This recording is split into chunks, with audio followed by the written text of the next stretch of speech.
Grassroots values. I'm so excited to talk about ethics. How about you? The replication crisis was a supermassive wake-up call. We suddenly had irrefutable evidence that what we were doing wasn't working. But why? How did it come about? Back in the 1950s, psychology really struggled to be recognized as a real science. They saw science as objective and certain. I want to be objective and certain too. And so they sought methods that would yield objectivity and truth. The dominant methodology became significance testing. See the video linked in the description. In short, it provided a sequence of steps that any scientist could follow for arriving at a scientific conclusion. It seemed to yield certain answers and objective truth. But it actually wasn't objective. Instead, it hid the scientist's subjectivity. The steps from data analysis to conclusion were mechanical. But there's a whole lot of subjectivity in deciding what kind of analysis to do in the first place. This sort of flexibility was never reported. In fact, most of the time, it was discouraged from being reported. I have colleagues who have tried to report that flexibility and they were told not to. Only now do we realize two things.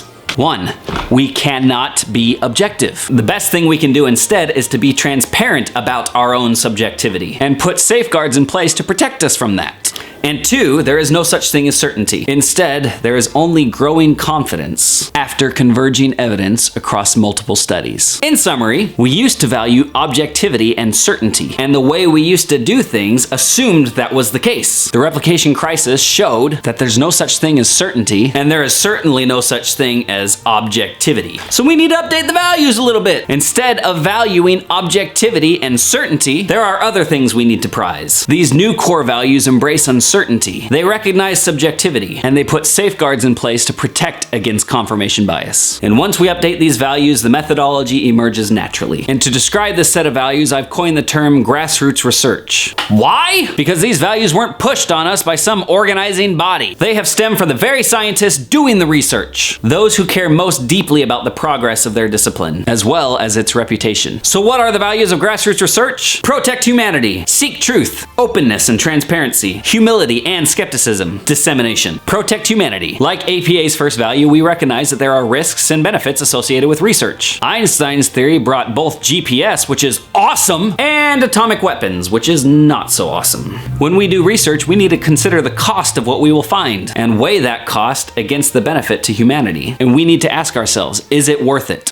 Number two, seek truth. When we do research, there are multiple competing interests: recognition, tenure, promotion, grant funding, publications, talk shows, book deals, TED Talks, etc. These motivations might conflict with our pursuit of the truth. Maybe you discover an error in your own research just after being awarded a grant. What do you do? If we were really seeking the truth, we'd make it known, even if it meant costing us the grant, because nobody benefits from untruths permeating throughout science. Number three, openness and transparency. The greatest threat to us as scientists and science as a whole is confirmation bias, which means we selectively attune to findings that support our theory and ignore those that refute our theory. The best way to combat this is openness and transparency. Why, you ask? Because somebody who doesn't think like you will have an opportunity to see your mistakes, should you make them. And we want that! If we are seeking truth, we want people to identify confirmation bias. So what does it mean to be open and transparent? Open data, which means we make our data set publicly available.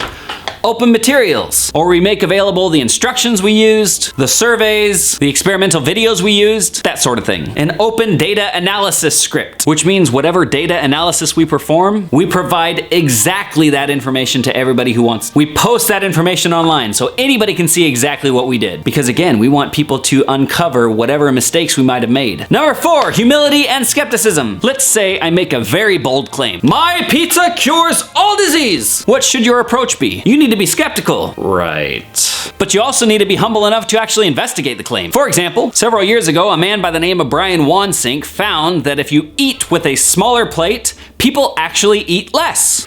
Since I discovered that, I've been eating on a kiddie plate. And in the years since, I have lost 30 pounds. But several months ago, I read an article that was criticizing Wansink. And with good reason. Wansink had done some ethically ambiguous things. So the reporter, who had interviewed the scientist, asked if there were any attempts to replicate Wansink's original findings. Specifically, the little plate finding. You want to know what the scientist said? I wouldn't bother wasting my time or resources on something that I know already is false. Really, dear scientist? You have absolutely no evidence to suggest it's false. And yet you know that it's false? How arrogant of you! How unscientific. This is what I'm talking about. Scientists are routinely arrogant and fail to give the time of day to any claim that is difficult to digest. But that's not what it means to be a scientist. You want to know what was difficult to digest? The theory that time is relative. And yet the young whippersnapper by the name of Albert Einstein challenged that belief. We must be skeptical of all claims, but we also must be humble enough to investigate claims, even if they seem a little outlandish. We must also be skeptical of our own claims. And being skeptical of our own claims requires a great deal of humility. And when faced with any claim, we wait to gather more evidence. Only after we have converging evidence across multiple studies. Y'all sensing a theme yet? Only then do we accept a claim. And even then, we know that that claim may still be false. And we're okay with that.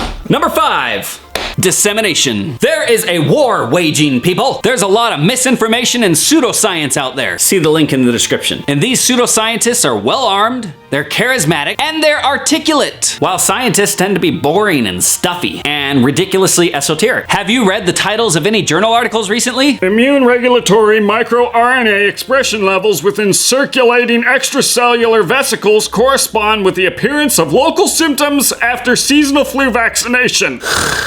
I know what a flu vaccination is. We don't have time to be like that, scientists. We need to work on our communication skills, people. It is our duty to share what we know and share it in a way that people can understand it. Don't share information to pat your ego. Share information to combat misinformation. So how do we use these values to guide decision making? Historically, scientists use rules, but what I'm recommending is that we instead use values. So let's do a little practice, shall we? Jim works for a world-renowned scientist. The scientist asked Jim to delete outliers from the data, then run the analysis. Jim feels uncomfortable about this because there's no theoretical rationale for deleting outliers. He expresses his discomfort and the scientist says, "Well, that's the way everyone does it." What do? I think it's helpful to think about which values are being targeted. Protecting humanity might be violated, or seeking truth. Who knows whether deleting that outlier will produce spurious results? And so if Jim really cared about the truth, what would he do? He might still delete the outlier, but he'd probably be open and transparent about it. Scenario number 2. You submit a grant to develop some technology to assist patients with autoimmune diseases. After submitting the grant, you discover someone else has already invented the technology. Much to your surprise, the grant funders do not know this. You have now received the grant money. What do? Well, let's think about what you would do if you didn't care about values. You have money, you pursue that.